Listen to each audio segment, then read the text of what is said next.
My guest today is Joel Gilbert. I produced a movie called The Climate According to AI Al Gore.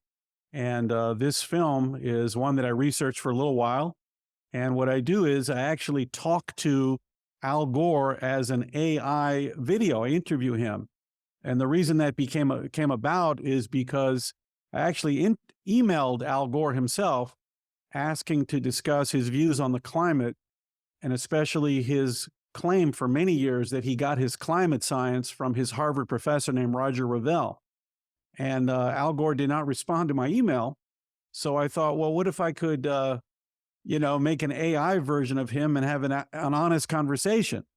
Now, I thought he would respond to me because he knows me. I actually worked for Al Gore as a student intern when he was a U.S. Senator from Tennessee. Now, myself being from Tennessee, when I was a student doing my MBA degree in Washington, I actually worked for him. And I even ran into him about 10 years ago in the Nashville airport, flying to LA on Southwest Airlines. And we were standing in the line, and he remembered me. I talked to him. I sat with him on the plane.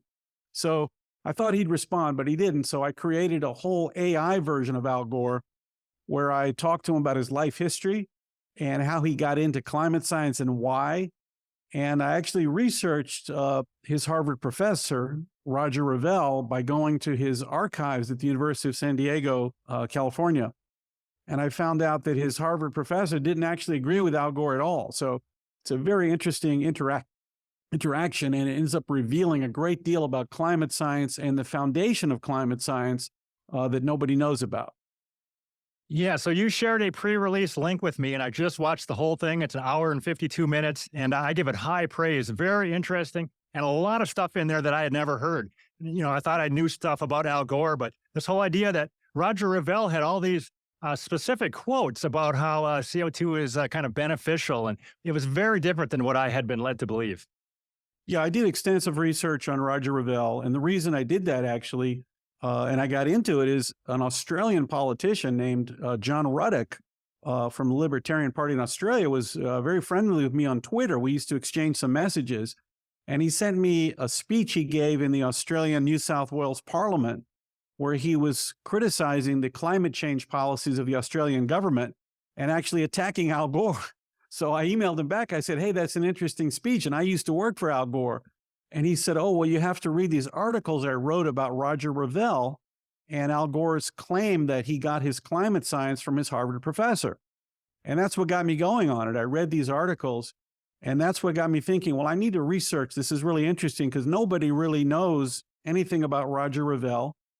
Generally, people know that Al Gore claimed, he said he wasn't, obviously he's not a scientist, but he claimed that he got his climate science in his book called Earth in the Balance. This is kind of the manifesto in 1992 where Al Gore started his whole climate movement.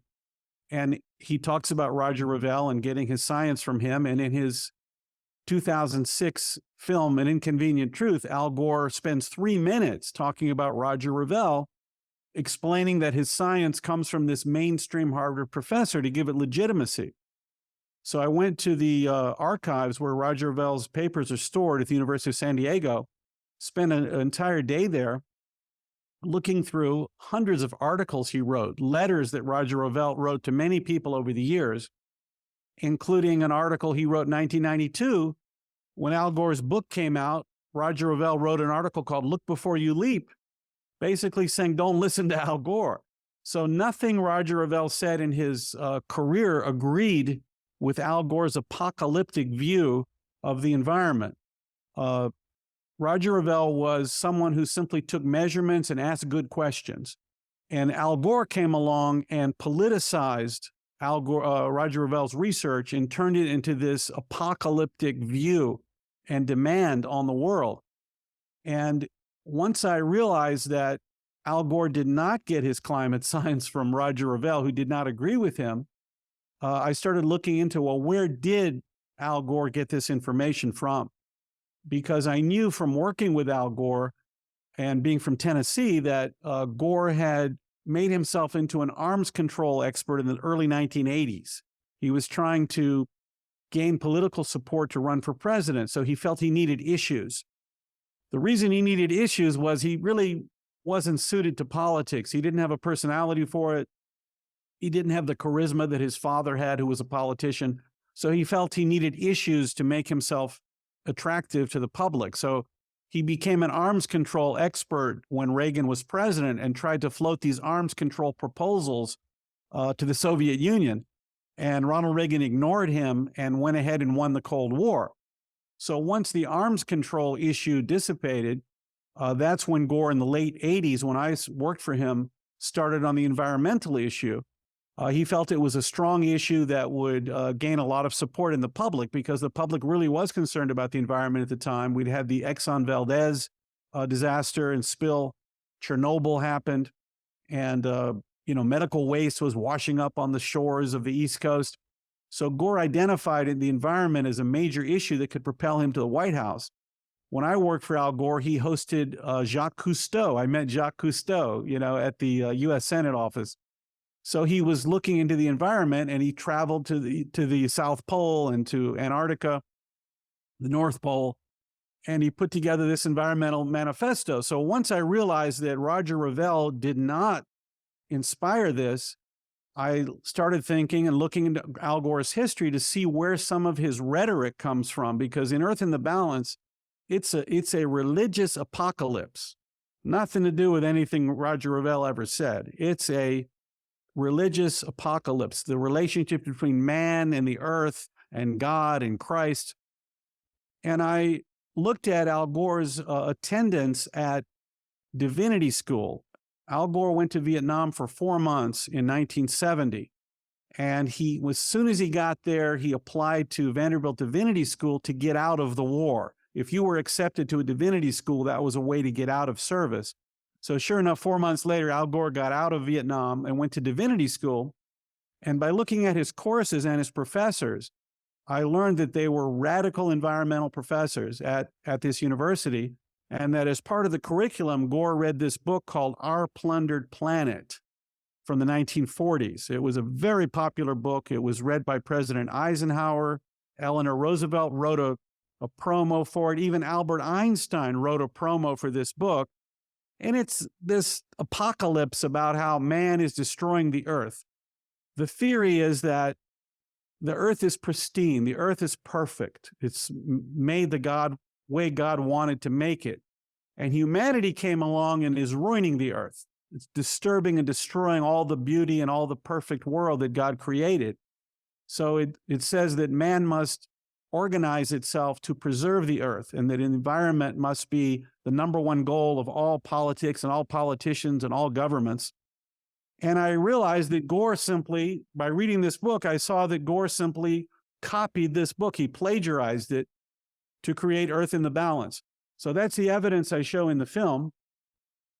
And I completely debunk and I show that Al Gore's misuse of his Harvard professor was in order to mainstream his apocalyptic vision of the environment. If Al Gore told the truth and said, hey, I wrote this book and I got my environmental science from Divinity School and from Our Plundered Planet, I plagiarized this book from the 40s, nobody would listen to him. So he lied and said that his mainstream Harvard professor supplied his information. And the rest is history, as they say.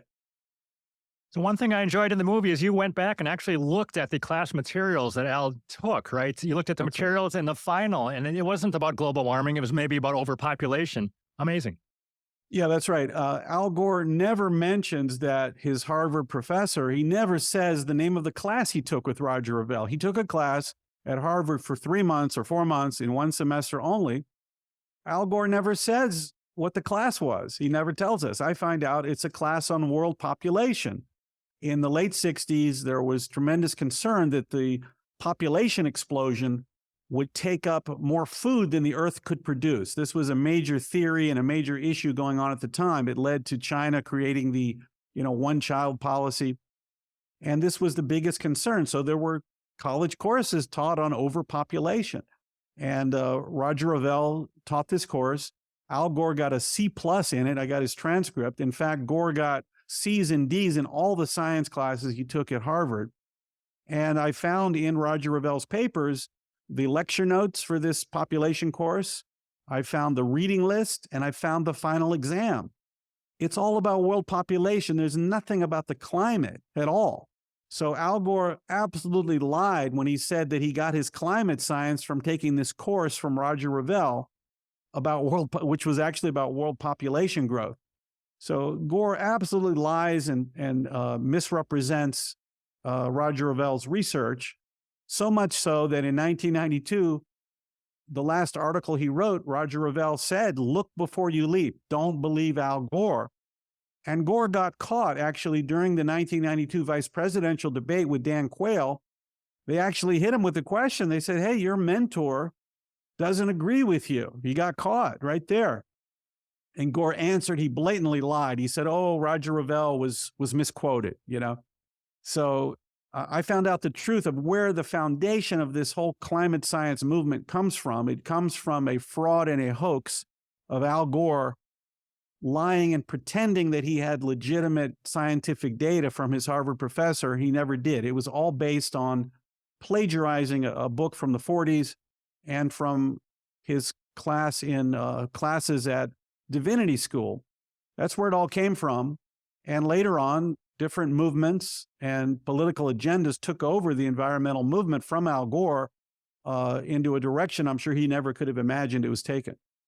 So it's very interesting to me watching the evolution of Al Gore over the years that it seems like he just seized on stuff if he thought it would help him politically.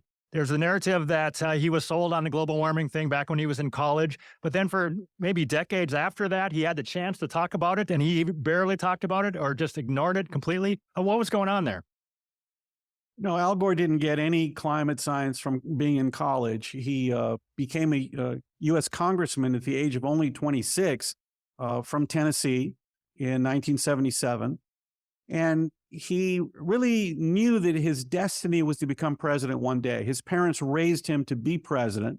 Al Gore is a creature of Washington. He was born in Washington. He grew up in Washington. He went to St. Albans School, this kind of British boarding school where the Kennedys and Bushes and all these famous political children went. His father was a U.S. Senator from Tennessee for many years, was very close to John Kennedy. He was also close to Armand Hammer, who was an industrialist and Soviet agent that financed the Gore family. And there was tremendous pressure on Al Gore Jr. to become a politician and to be president one day. The problem that Al Gore had that he knew about and understood is he didn't have the personality for politics. He wasn't a good speaker. He had no charisma. And I think that's when which he knew, he identified that he would need issues, substance, content to become president. And as I mentioned earlier, it started with the arms control issue. And Gore made himself into an arms control expert using Leon Firth, whom I worked with in Gore's office, who was an arms control expert, and floated arms control proposals. Even the Soviet Union invited Gore to Moscow to discuss them. And that's how he kind of got a reputation. Gore got a reputation as a defense hawk. And when Reagan won the Cold War without Al Gore, Al moved on to environmentalism. And it only really started in the mid-late 80s. It's not true that Gore was some environmentalist from college of any kind. He was someone who was under tremendous psychological pressure to prove himself that he was good enough to be standing in his father's shoes and who could run for the White House one day. And that's what it comes from.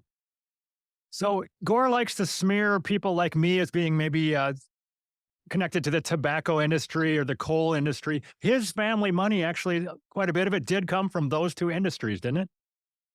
Well, Gore's money, family money, came from Armand Hammer and Occidental Petroleum. His father was hired when he lost the Senate in 1970 to run Armand Hammer's coal company, Island Coal.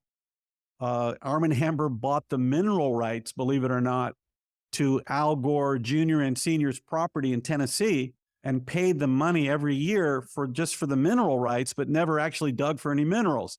So I also tell the story about how Armand Hammer set up Al Gore's father, Albert Sr., in the cattle business.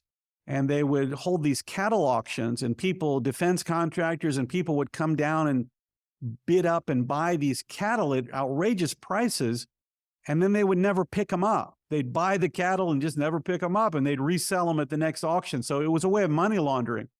But Al Gore got that all that financing from the coal industry and from the oil industry essentially, and that's where they made their had the financial backing for Gore to run for president twice. Oh, do you think that type of thing is still happening as an aside in American politics, that people are selling stuff like paintings or something and getting all sorts of money where it's really just money laundering and they're not selling actual things? Well, you saw that Hunter Biden, of course, is this big artist who sells, millions of dollars worth of art, even though no one thinks he's a great artist. A lot of the trade these days is in the stock market. We've seen so many politicians, the Pelosi's are the most famous, that have hundreds of millions of dollars because they made money in the stock market. It just so happens that they're also privy to information that would affect the stock market before the information comes out. So that's a major scandal in the US, how politicians are able to make so much money through their information that they have on the stock market. So, have you kept up with what Al Gore is doing like this year? I have not heard his name very much. And is he still doing, I guess he's still doing climate reality training?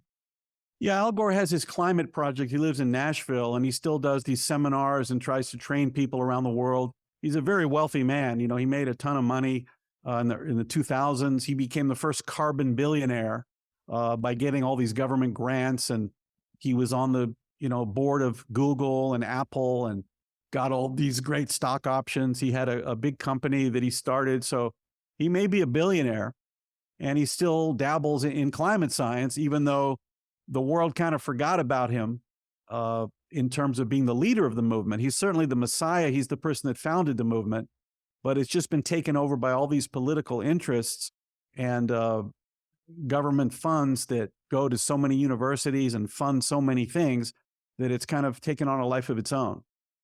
All right. And do you have ended the movie with some overall conclusions about the whole climate scam, right? I thought the ending was very strong, I thought. Yeah, look, I'm interviewing Al Gore, the real Al Gore, the honest Al Gore. He's actually on video and it's his voice through AI technology.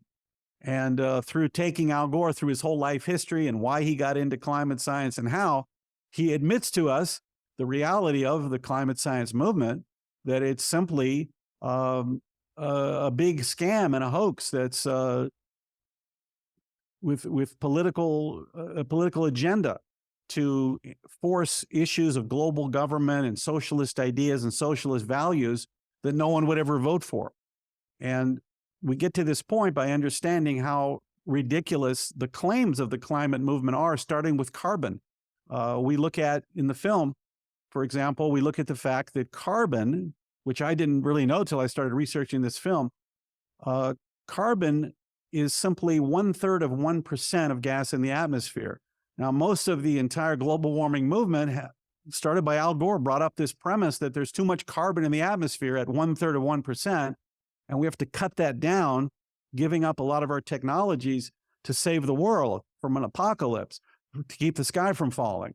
Well, I learned, and it's shown in the film, how carbon dioxide is actually plant food. We don't have enough carbon dioxide. If we had more, plants would grow taller. There'd be more crops. You'd have more green growing in deserts. And any extra carbon will be absorbed by plants and by the ocean. The temperature is controlled and affected by the tilt of the earth, sunspots, volcanoes, ocean flows, you name it. Carbon cannot and does not affect world temperature at all. So we show in the film experiment by Sherwood Idso, was a scientist that Al Gore actually brought in to testify in the US Senate. And Sherwood Idso did an experiment over several years where he exposed sour orange trees to higher levels of carbon dioxide and compared that to sour orange trees growing with regular carbon dioxide. And the ones with the higher exposure to higher carbon dioxide grew 3 times as tall and produced 3 times as much fruit. So he made the conclusion that we need more carbon dioxide and we'll have more plants and better fruit, and any extra carbon dioxide will be absorbed by plants. But Sherwood Idso was brought into the US Senate to testify by Al Gore, and Al Gore attacked him and said, "Oh, are you being paid by OPEC?" And this is what Al Gore does when you don't agree with him. And I actually had a personal experience when I was working with Al Gore in 1989. I kind of got into an argument with him. I felt pretty bad about it at the time. And I didn't understand that argument until I made this film. And I'll tell you what it was. Uh, he invited the interns into his office one day, about 8 of us, just to talk. And he was being real friendly. And then he said, I'm going to open up the floor for questions. I thought that was a little weird. And one girl said, well, what can we do about terrorism in the Middle East? There's been some terrorism in Israel. What should the United States policy be to stop terrorism? So Gore went into about a 5-minute speech about negotiating. You got to negotiate everything. Both sides have to come to the table and negotiate and have a negotiation and make an agreement with a negotiation. And when he finished, I kind of couldn't help myself. I said, no, Senator Gore, I think what she's asking is, what should the United States policy be to deter terrorism? What should our policy be so there wouldn't be terrorism, might prevent it? And he looked over at me and he said, really loud, he yelled at me, he said, what would you do, just bomb everybody? I yelled at me. I couldn't believe it. I was shocked. It's a very strange answer. So I said to him, well, I don't know what I would do, but when I'm a U.S. Senator one day, I'll have a policy. And everybody was shocked that I talked back to him. I was shocked. And it was quiet for about 30 seconds till somebody asked another question. And I remember seeing Gore on MTV when he was running for president in 2000, and someone asked a question. It was tough on him. And he said, well, what would you do? You know, like really angry. So I found out that when you challenge Gore and, you know, tell him you say something to the effect that you're wrong, he lashes out at you. And that's what he did to me. Even though I was a student intern, it was pretty inappropriate for him to lash out at me. And that's why I answered him back, well, when I'm a U.S. Senator one day, I guess I'll have a policy. And he didn't have an answer to that one. So I'm curious about your own evolution and thinking on this whole thing. Did you believe in this back in the 1980s when you were working for Gore, or did you come to the realization later that it was a crock? Well, no one really knew about climate science in 1989. 1992 is when Gore came out with this big manifesto, Earth in the Balance. And no one really took it that seriously at the time. Even Gore, when he ran for president in 2000, he didn't even talk about climate science very much because he knew the public, it turned people off. And so, for Gore, he made it an issue at certain times. I was really not aware of it. In the last few years, I've been pretty skeptical the more I've heard about it. And it was only when John Ruddock, the parliamentarian from the New South Wales Parliament in Australia, alerted me to some of his research on Roger Revelle, that I really started looking into the science of it. And that's what got me going into really understanding what the whole carbon issue is really all about and how nonsensical it is and how so many governments are spending billions worldwide to address climate change when it really is not about climate change. Even Biden admitted just about a week ago that the whole Inflation Reduction Act was a climate bill, $300 billion to pay off all their political supporters for this political agenda that no one would ever vote for. So I saw in the movie that you featured Sherwood Idso, as you mentioned, and also Fred Singer's in there quite a bit, Right. talking a sense about this. Who else or what other scientists have been influential in helping you understand what's happening here? There's a number of other scientists. The one at MIT, I can't remember his last name, Richard something, but Lindzen. Yeah, Richard Lindzen. So there's a number of scientists, in the 80s and 90s that were openly saying Al Gore is wrong. The sky is not falling. Carbon is not a problem. We need more carbon. Carbon is our friend. The more carbon we release, the better off we are. They would say according to the ice core samples they took in Antarctica, Earth is actually on a very low amount of carbon right now. We need more. So there's a whole group of scientists that were absolutely coming out against what Gore's apocalypse was telling us. And Gore ignored them. He said they were funded by OPEC or the oil or the coal industry. Gore made these vicious comparisons that if you opposed climate science, it's like the people that opposed telling the truth about cigarette smoking. That cigarette smoking is bad for you. And in the 1950s, the cigarette companies were saying it wasn't bad for you. And so everybody that's opposed to climate science, they're like the people that were, said cigarettes were okay for your health. So Gore has been a vicious critic of anyone opposing his apocalyptic view that the world will end in 10 years that he's raised, or 7 years since the early 90s. if we don't do what he says. And that's how they've kind of evolved this whole climate science into this kind of religion where if you don't believe in it, you're a heretic. Something's wrong with you. You have to believe in it. And why they consider people who don't believe in it to be evil. Even RFK Jr., who lately is, very popular with conservatives because of his support of Trump, for example. I've got him on tape. He's in my film. He's screaming about climate skeptics should be put in jail. If you don't agree with climate science, you should be in jail with war criminals. That's what he said. So it's a strange and vicious view that people who support Al Gore's apocalypse have of people that don't believe in it. And I hope this film makes some inroads into educating people that the very foundation of this climate science came from Al Gore, from him lying about the source of his climate science, that the real source of his climate science is a crazy wacko book from the 40s, and from his experience, with these wacky environmental professors at Divinity School. And people will start questioning, let's look at this climate science because the very foundation is a fraud. So I have a good quote from here. I want to read the whole thing and have you respond to it. From you, it says, yes, the modern green movement is today a religion, and religions don't worry too much about facts. It's a belief system. Mass movements can rise and spread without belief in a God, but never without belief in a devil. That's right. So, the climate movement is a secular movement. There's no God. I guess there's a Messiah, which would be Al Gore is their kind of their Messiah, but they absolutely believe in the devil. The devil are people that don't agree with them.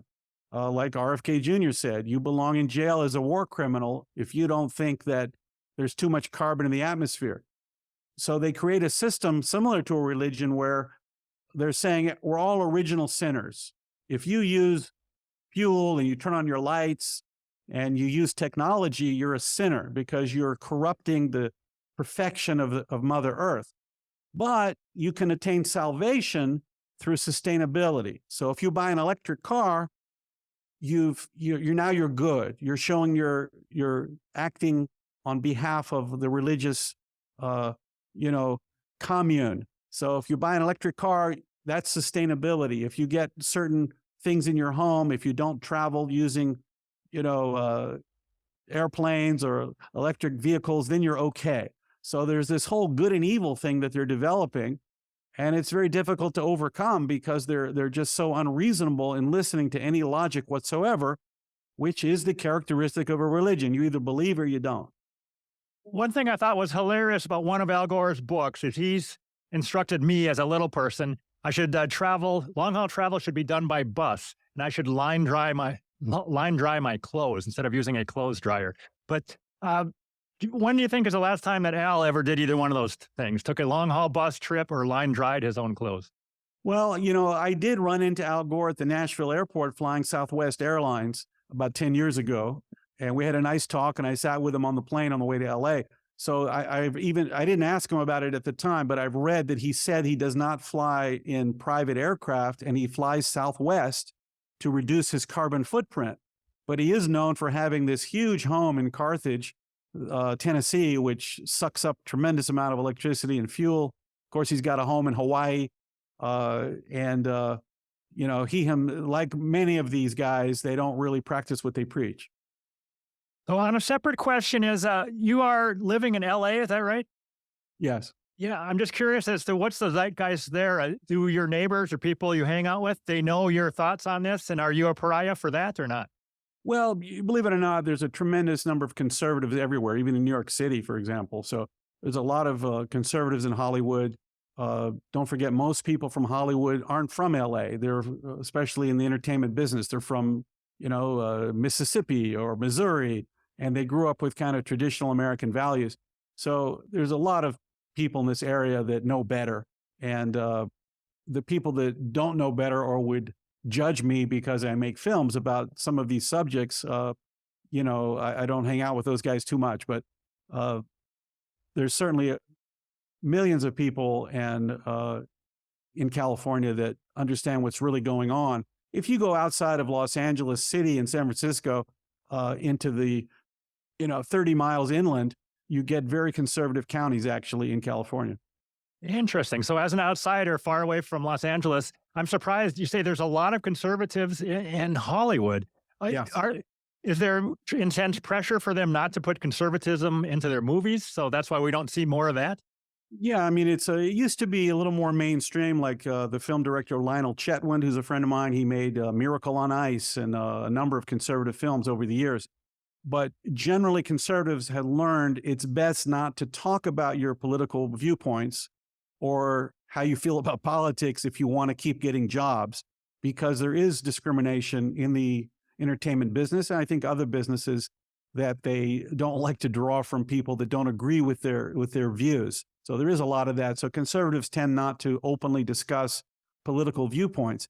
I've had people work on my films on the music side or graphics that have said, I really like your film and I'm so happy you let me work on it, but please don't give me a credit, because they're afraid if they get a credit, someone might see it and say, oh, I don't want to hire that person because they were in this film that doesn't agree with what I think. So, on the global warming issue itself, do you think there is a big percentage of people in your area that are all in on it, or they're not really thinking about it as much as we would guess? I think there's a percentage that are all in on it, that Yeah. think it's real and think that they're being good. They got Yeah. electric cars. They do things in their house. They feel a need to, be part of that communal concept of helping the community. And they're being told that this is how you can help out and this is how you can gain salvation and be good if you get an electric car. There's certainly a lot of that around. There's a group of people that don't pay attention to it, and there's a group of people that think it's just nonsense. So let's talk about the actual rollout of the film. It sounds like there's premieres now in October in several places in Australia, right?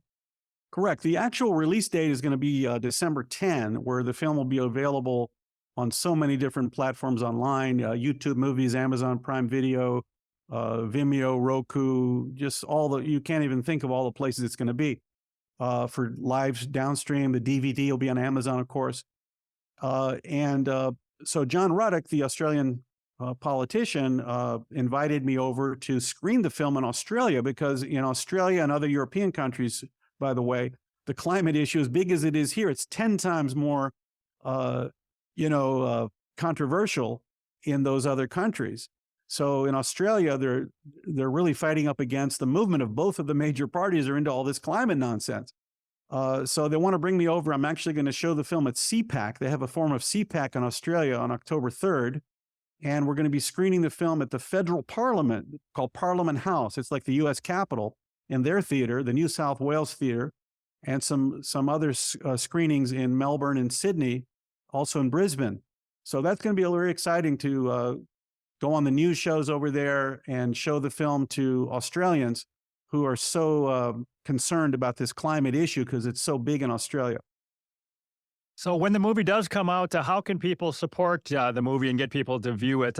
Should we be sharing just the official trailer rather than maybe clips? Well, Would not be a good idea?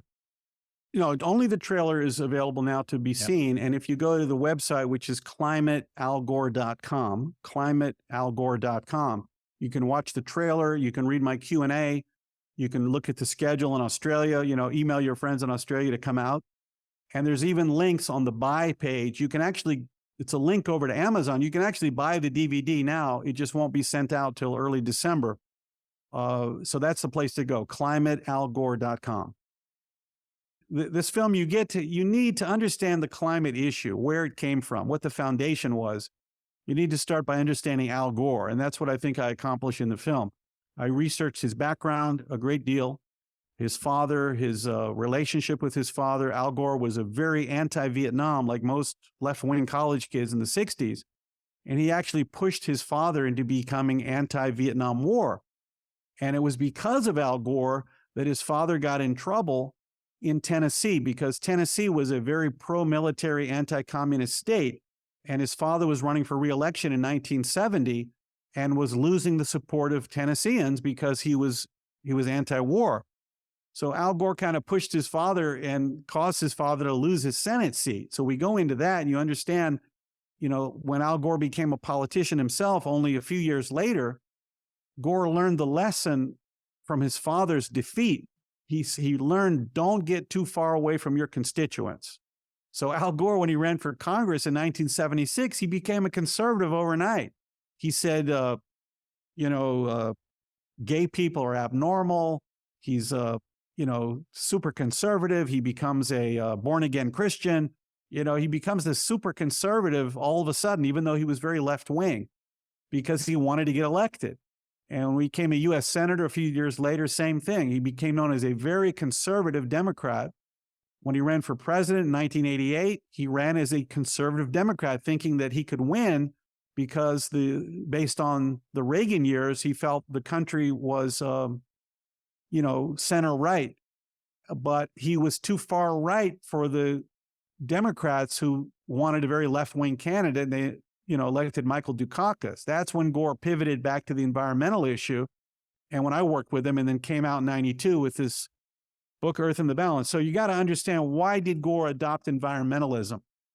It was for politics. It wasn't because he really knew anything about the environment. It was an issue that he felt he needed to propel himself into the White House.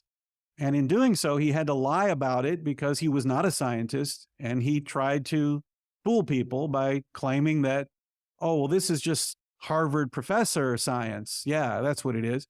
No, he lied. It was radical environmentalism he got from his Divinity School professors and from plagiarizing a wacky book from the 1940s. And that's how he sold the climate issue to the world. That's where it started. So when you understand the foundation, that's how you can understand all these climate politics and climate spending and climate rhetoric. Where does it come from? It comes from a complete and total fraud of Al Gore pushing on the public for his own political career. So this is what you get when you see the film. The question is about the whole Al Gore thing and pushing back against the devil music. I've forgotten there was a time when they weren't playing Rocky Mountain High on some stations because it was drug music. Was that something that Gore himself was really into, or was it just Tipper? Well, in the mid 80s, I know from working with Al Gore, I also worked with Ted Cruz. I was on his presidential campaign for 2 years. I know from working closely with U.S. senators that their wives have a lot of influence, and they often bring up issues that the senators can or cannot might be interested in. So Tipper Gore, in the 1985, she discovered her 10-year-old daughter was listening to an album by Prince that had very explicit lyrics. So she brought this up to Al, and that's when they started this PMRC, Parents Music Resource Center, to try to label rock and roll albums, whether they had explicit music or not, similar to the film industry that had the PG, G, and R and X ratings. And so Al Gore thought, wow, this would be a great issue. Ronald Reagan got reelected. America's a center-right country. I can show my family values, street cred, if I adopt this issue to label rock and roll albums for their explicit content.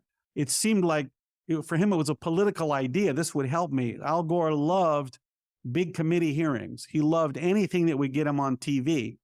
So he thought that'd be a good issue for him. So he did hold these hearings in the U.S. Senate and the House about labeling rock music, and it backfired on him very badly. John Denver came out, and Dee Snider from Twisted Sister, and Frank Zappa.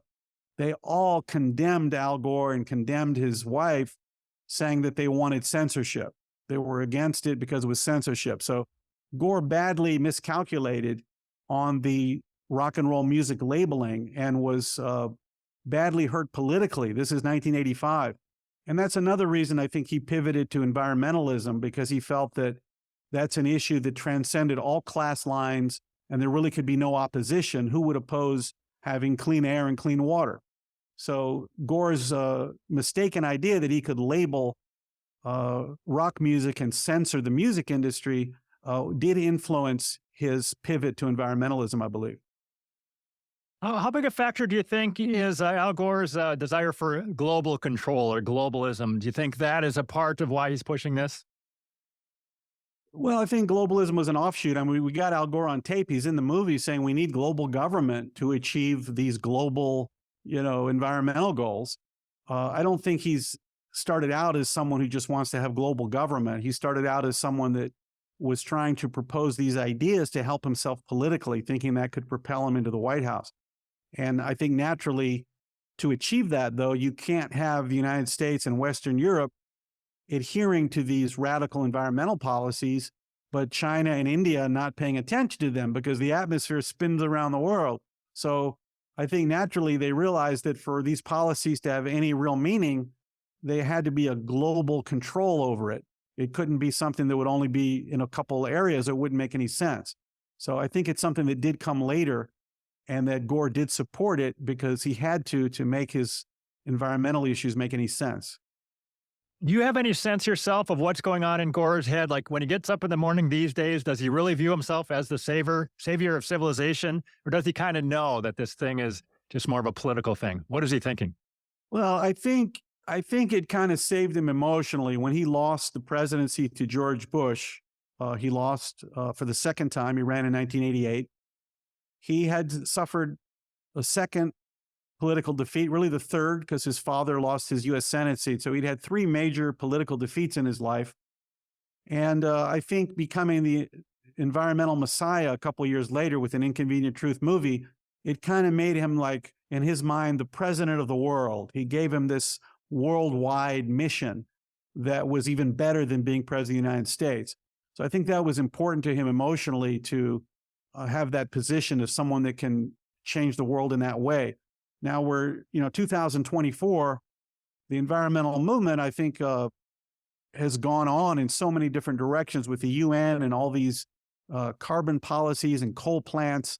I think he knows, I'm speculating, but I think he knows it went far beyond and what he ever imagined. I don't think the environmental movement cares what he says at this point. He did start it and created it, but I don't think he really understood what it would become. So I do remember the reporting back in I don't know, 2009 or so, when they kept saying he was a rock star. He would show up at COP meetings and be treated like a rock star. What happened to cause him this? Did he just slowly fade out, or was there anything that jumps out at you as to the fall? Well, Gore continued to go to these international meetings for years. I mean, you can go on YouTube. He's at all the major climate conferences speaking. 2000, 12, 14, 15, 16, 18. When Trump became president, he went to go meet Trump in Trump Tower and wanted to become some kind of climate czar, which Trump, didn't take him up on. And he spent some time lecturing against what Trump was doing because Trump pulled the United States out of the Paris Climate Accords. So, he's 75 now, and he's in Nashville. I can't really say what he's doing, but up until a few years ago, he was continually attending all the climate conferences. He still puts out climate statements to this day, and he's still revered by the Democrat Party as their great climate czar. So I hope everyone, go to climatealgore.com, watch the trailer, get the DVD, and get ready to watch it and share it with everybody, because the climate issue has just taken over all of our media and politics, education, budgets, universities. Columbia, they have a climate school, so it's turned into something that's meant to transform our politics. It's meant to transform our country into something that no one really wants, under the idea that, well, you're just saving the world, you're saving the planet, so you should go along with these crazy policies that you would never vote for. All right. Thank you very much, Joel Gilbert. You made a very nice movie, and I'm glad that you were able to take the time. Thank you. Thanks so much. Goodbye.